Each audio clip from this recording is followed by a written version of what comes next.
प्रिय छात्रों, अब हम लोग तुलसीदास की रचना धनुष भंग का 5वें दोहा से अध्ययन करना शुरू करते हैं। 4 दोहे हम लोग पहले पढ़ ही चुके हैं। तो 5वां दोहा इस प्रकार से है कि प्रभु ही चितई पुनि चितौ मही राजत लोचन लोल, खेलत मन सिज मीन जुग जनु विधु मंडल डोल। गिरा अलिनिमुख पंकज रोकी, प्रगट न लाज निशा अवलोकी। लोचन जल रह लोचन कोना, जैसे परम कृपन कर सोना। सकुची व्याकुलता बड़ी जानी, धरि धीरज प्रतीति उर आनी। तन मन बचन मोर पनु साचा, रघुपति पद सरोज रिचितु राचा। तो भगवान सकल उर्वासी, करिहि मोहि रघुबर कै दासी। जेहि के जेहि पर सत्य स्नेहु, सो तेहि मिलई न कछ संदेहु। प्रभु तन चितई प्रेम तन ठाना, कृपा निधान राम सबु जाना। सियहि बिलो की तकेउ धनु कैसे, चितौ गरुड़ लघु ब्यालहि जैसे। कठिन शब्दों को देख लीजिए।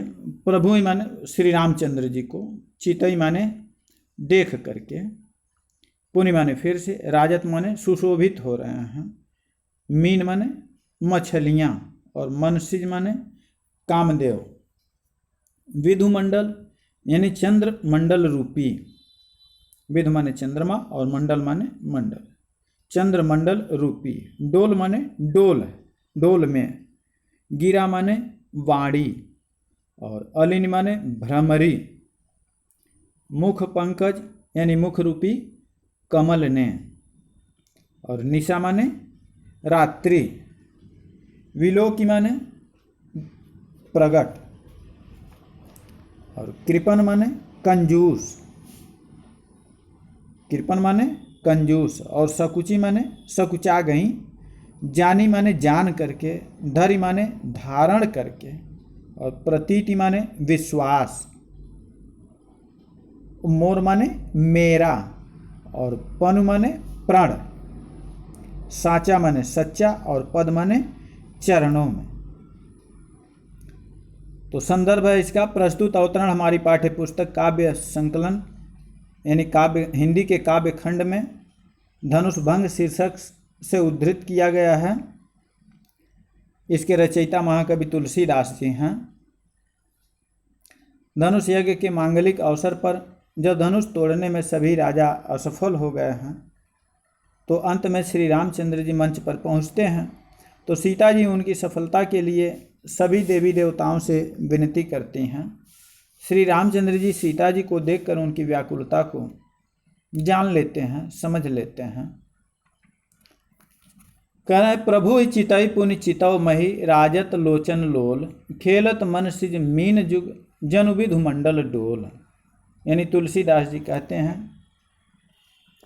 कि प्रभु ही चितई यानी प्रभु श्री रामचंद्र जी को देखकर पुनि चितौ मही, फिर वो पृथ्वी की ओर देखती हुई सीता जी के चंचल नेत्र राजत लोचन लोल इस प्रकार शोभित हो रहे हैं।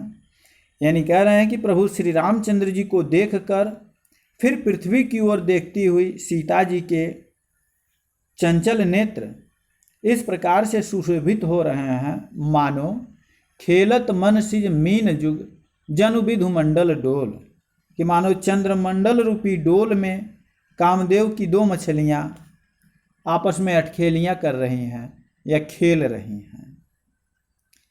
यानी तुलसीदास जी कह रहे हैं कि प्रभु श्री रामचंद्र जी को देखकर फिर लज्जावश जानकी जी पृथ्वी की ओर देखती हुई उस समय सीता जी के जो चंचल नेत्र हैं एक बार रामचंद्र जी को देख रही हैं, फिर पल भर में ही पृथ्वी की ओर देखने लगती हैं, फिर श्री रामचंद्र जी को देखती हैं और फिर पृथ्वी की ओर देखती हैं।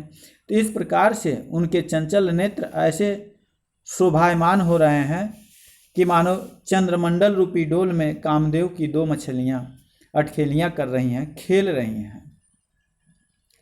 आगे कह रहे हैं कि गिरा अलिनिमुख पंकज रोकी, प्रगट न लाज निशा अवलोकी।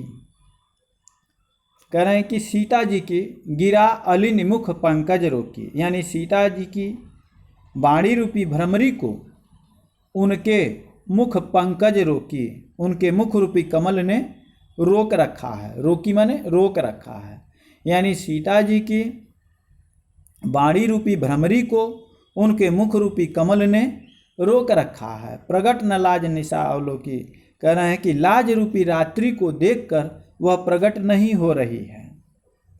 यानी कहना तो चाहती हैं कुछ, लेकिन लज्जा के कारण उनकी वाणी अंदर ही रुक जा रही है, वह मुख से बाहर नहीं आ पा रही है।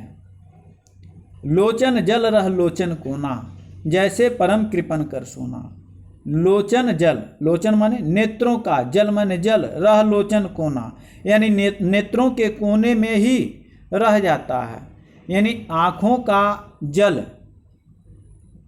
आँखों के ही कोने में रह जाता है, बाहर नहीं निकलता है। वैसे ही जैसे परम कृपन कर सोना, जैसे बड़े भारी कंजूस का सोना कोने में ही गड़ा रह जाता है, उसका वह इस्तेमाल नहीं कर पाता है। ऐसे ही जानकी जी के आंखों में अश्रु आ रहे हैं, लेकिन वो आंसू जो है आंख के कोने में ही सूख जा रहे हैं, वो नीचे नहीं गिरने पा रहे हैं। सकुची व्याकुलता बड़ी जानी, धर धीरज प्रतीत उर आनी। कह रहे हैं कि इस तरह से अपनी बढ़ी हुई व्याकुलता जानकर सीता जी सकुचा गईं और धीरज धर कर हृदय में विश्वास ले आई कि धैर्य धीरज प्रतीत उर आने, यानी हृदय में धैर्य रख करके यह विश्वास ले आई कि यदि तन मन वचन मोर पनु साचा, कि यदि मेरा तन मन और वचन से मेरा प्रण सच्चा है और रघुपति पद सरोज चितुराचा, और श्री रघुनाथ जी के चरण कमलों में मेरा चित्त वास्तव में अनुरक्त है, तो भगवान सकल उर्वासी, करे ही मोहि रघुबर कै दासी। तो सबके हृदय में निवास करने वाले भगवान मुझे रघुश्रेष्ठ श्री रामचंद्र जी की दासी अवश्य बनाएंगे। जही कै जही पर सत्य स्नेहु, सोते ही मिलई न कछु संदेहु। कह रहे हैं कि जिसका जिस पर सच्चा स्नेह होता है वह उसे मिलता ही है, इसमें रत्ती भर भी संदेह नहीं है। प्रभु तन चितई प्रेम तन ठाना, कृपा निधान राम सब जाना। कह रहे हैं कि इस तरह से प्रभु की ओर, श्री रामचंद्र जी की ओर देखकर सीता ने शरीर के द्वारा प्रेम ठान लिया, अर्थात यह निश्चय कर लिया कि यह शरीर इन्हीं का होकर रहेगा या तो रहेगा ही नहीं, शरीर को नाश ही कर देना है, विनष्ट ही कर देना है। ऐसा उन्होंने एक दृढ़ प्रतिज्ञा ले लिया है। तो सियहि बिलोक प्रभु तन चितई प्रेम तन ठाना, कृपा निधान राम सब जाना। तो इस तरह से जब उन्होंने यह संकल्प ले लिया है तो कृपा निधान यानी प्रभु श्री रामचंद्र जी यह सारी बातें जान गए हैं। राम सब जाना, भगवान कृपा निधान श्री रामचंद्र जी यह सब कुछ जान गए हैं। फिर सियहि बिलो की तकेउ धनु कैसे, चितव गरुड़ लघु व्याल ही जैसे, यानी कह रहे हैं उसके बाद जब प्रभु श्री रामचंद्र जी जान गए हैं तो उन्होंने सीता जी को देखकर, सियहि बिलो की यानी सीता जी को देखकर,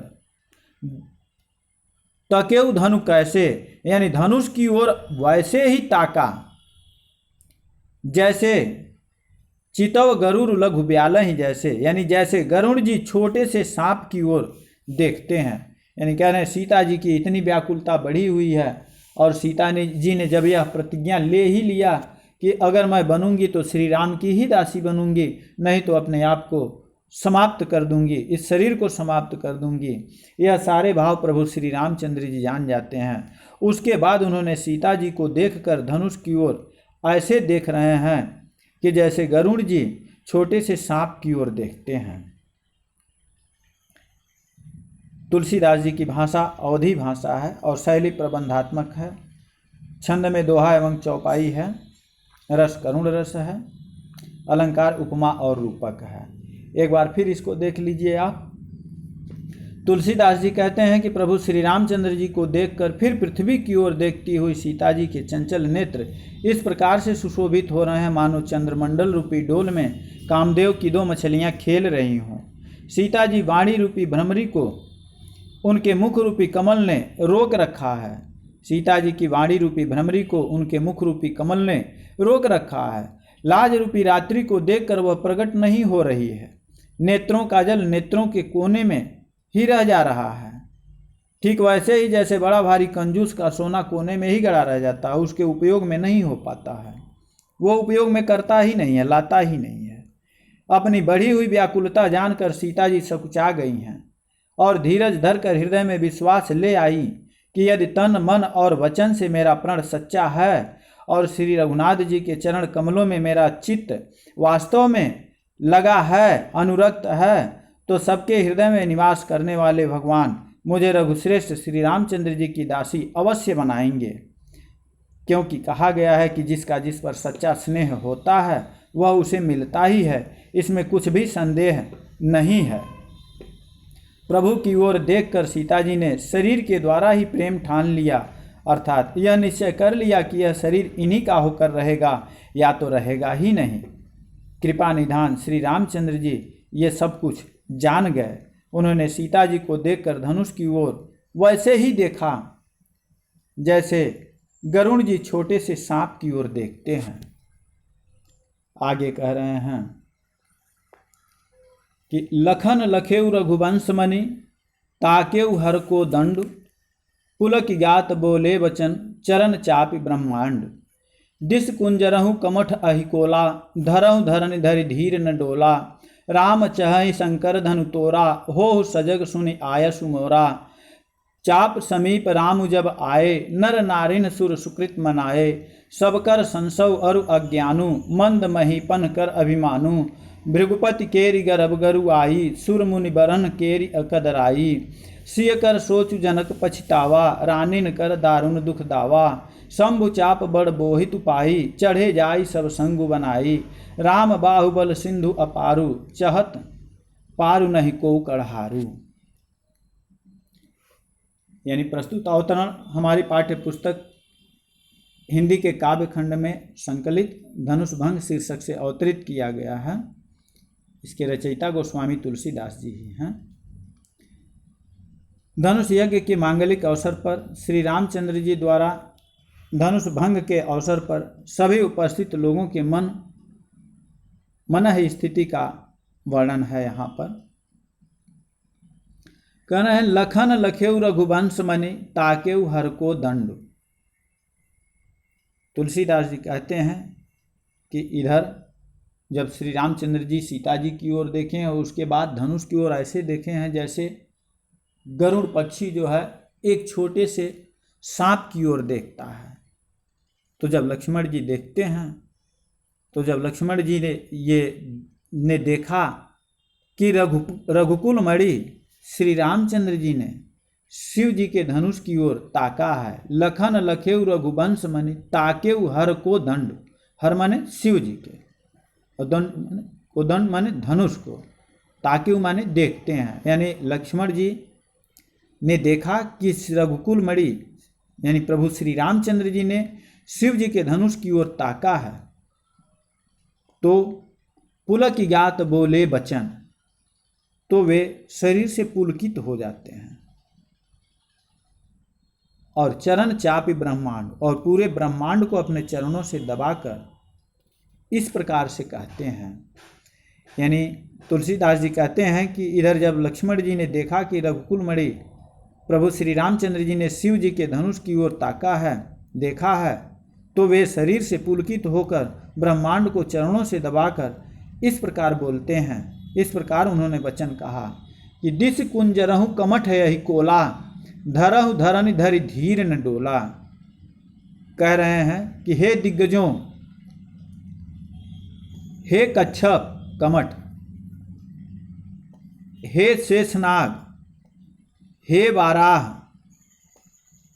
धरहु धरन धरि धीर न डोला। यानी धीरज धरकर, धरहु धरन यानी पृथ्वी को धैर्यपूर्वक थामे रहना, पकड़े रहना, जिसमें यह न डोला, हिलने न पावे। यानी कह रहे हैं कि हे दिग्गजों, हे कच्छप, हे शेष, हे वाराह, आप सभी लोग धीरज धर करके पृथ्वी को बलपूर्वक थामे रहो, जिसमें यह हिलने न पावे। क्यों? क्योंकि राम चाहि शंकर धनु तोड़ा, क्योंकि श्री रामचंद्र जी शिव जी के धनुष को तोड़ना चाहते हैं। हो सजग सुन आयस मोरा, इसलिए हो सजग, आप लोग सावधान हो जाइए।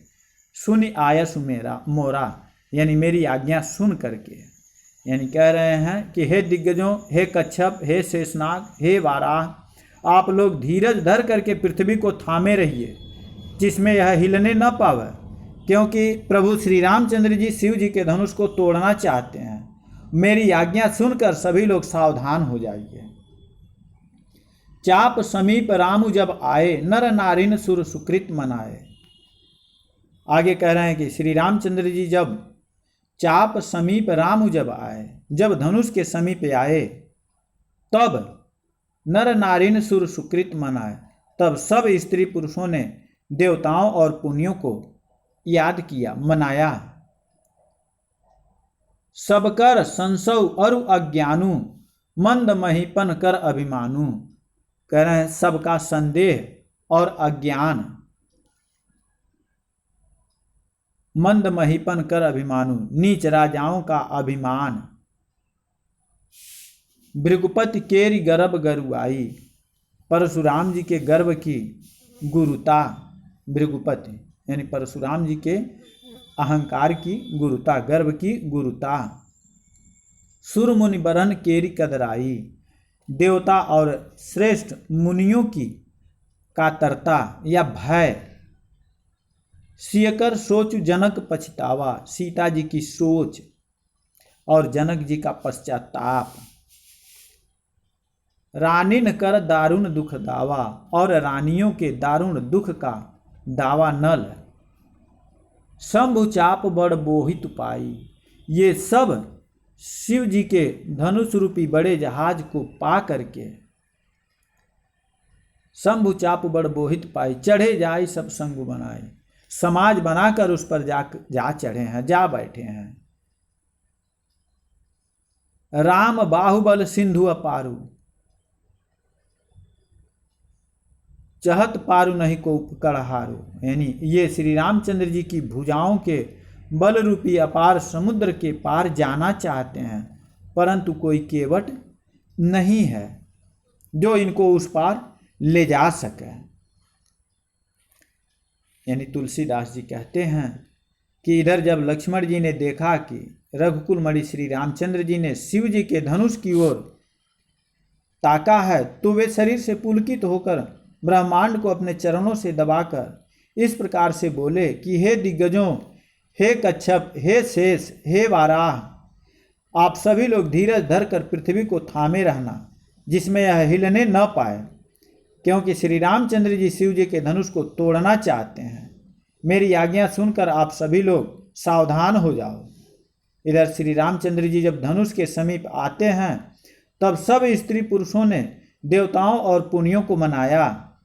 सबका संदेह और अज्ञान, नीच राजाओं का अभिमान, परशुराम की गर्भ की गुरुता, देवता और श्रेष्ठ मुनियों का भय, उनकी कातरता, सीता जी की सोच, राजा जनक का पश्चाताप और रानियों के दारुण दुख का वर्णन, ये सब शिव जी के धनुष रूपी बड़े जहाज को पा करके समाज बनाकर उस पर जा बैठे हैं। ये श्री रामचंद्र जी की भुजाओं के बल रूपी अपार समुद्र के पार जाना चाहते हैं, परंतु कोई केवट नहीं मिल रहा है इनको। चहत पारू नहीं को कड़हारू, कोई भी केवट ऐसा नहीं मिल रहा है जो उस पार इन लोगों को करे। कह रहे हैं श्री रामचंद्र जी के धनुष की तरफ ताकते देखकर लक्ष्मण का वचन आज्ञाकारी भाई की भावनाओं का अनूठा वर्णन है। यहाँ पर भाषा अवधि भाषा है तुलसी जी की, शैली प्रबंधात्मक, छंद दोहा एवं चौपाई है, रस वीर रस है इसमें। आज के लिए बस इतना ही है। आप जो भी है इन सबों का व्याख्या जो है अपनी कॉपी में करते जाएंगे। आज के लिए बस इतना ही है। आपका दिन शुभ हो।